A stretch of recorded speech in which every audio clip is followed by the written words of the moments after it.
কোনো একটি দল বা গোষ্ঠীর উদ্দেশ্য সাধনের জন্য ডাকসু নির্বাচনে অনিয়ম হয়েছে বলে অভিযোগ করেছেন বিএনপির সিনিয়র যুগ্ম মহাসচিব রুহুল কবির রিজভী।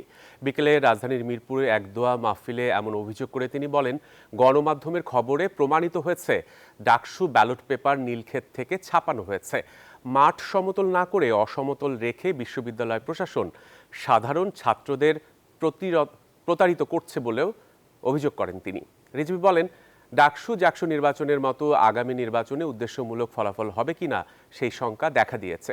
অনুষ্ঠানে বিএনপির স্থায়ী কমিটির সদস্য সেলিমা রহমান বলেন, মিথ্যা প্রচারণা ও বিশেষ কৌশলের মাধ্যমে বিএনপিকে হেয় করার চেষ্টা করা হচ্ছে।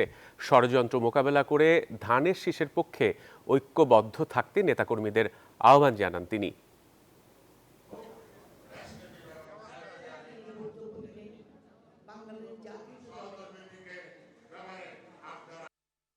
ডাকসু নির্বাচন হওয়া নিয়ে আমাদের কোনো বিতর্ক বা বিরোধ নেই, কিন্তু যে পদ্ধতিতে হয়েছে আমরা সেই পদ্ধতির বিরোধিতা করছি।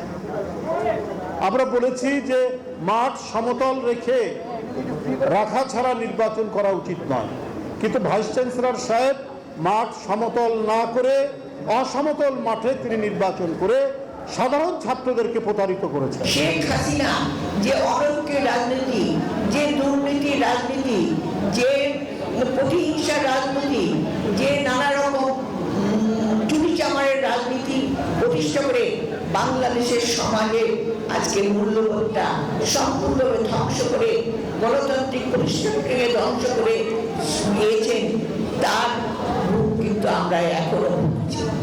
মোনালিসা হেভি ফ্লো 15 পিস প্যাকেটের সাথে 8 পিসের একটি প্যাকেট একদম ফ্রি।